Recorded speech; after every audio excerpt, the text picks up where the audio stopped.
बाजूच्या असलेल्या मतदारसंघात जे आहे ते उद्धव ठाकरे यांनी निवडलं आहे आणि त्यामुळे राजकीय वादंग जे आहे ते 18 जुलैला निर्माण होणार आणि त्यासाठी आता राजकीय प्रतिक्रिया सुद्धा जे आहे ते आता उमटू लागलेले आहेत। कॅमेरामॅन मंगेश मोहितेसह तेजस मुत्रे, जय महाराष्ट्र न्यूज, नागपूर।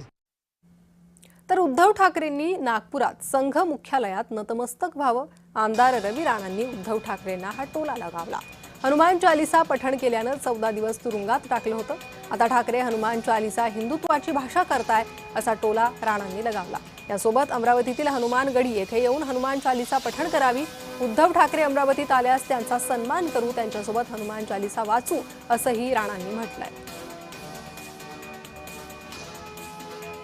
हे जे संकट आलं होतं कोरोनाच्या काळामध्ये, शेतकऱ्यावर आलं होतं, शेतमजुरावर आलं होतं, या संकटातून बाहेर निघताना जेव्हा हनुमान चालीसा वाचतो आम्ही म्हटलं तेव्हा खासदार नवनीत राणा यांना जेलमध्ये टाकलं, मला जेलमध्ये टाकलं।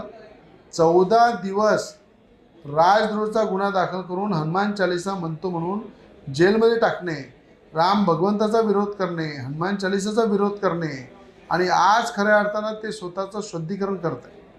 ज्या पद्धतीनं ते सेक्युलर म्हणून वागत होते, आज हिंदुत्वाच्या विचारावर चालण्याचा ते प्रयत्न करत आहे, बाळासाहेबांच्या विचारावर चालण्याचा प्रयत्न करत आहे।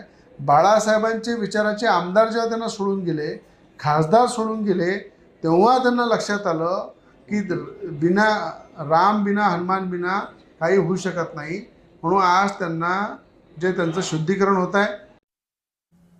फलटण एसटी डेपोला परिवहन मंत्र्यांनी अचानक भेट दिली। 6 महिन्यांत एसटी डेपोचा विकास होणार, फलटण डेपोला 15 नवीन बसेस देणार, परिवहन मंत्री प्रताप सरनाईकांनी यावेळी ही माहिती दिली आहे।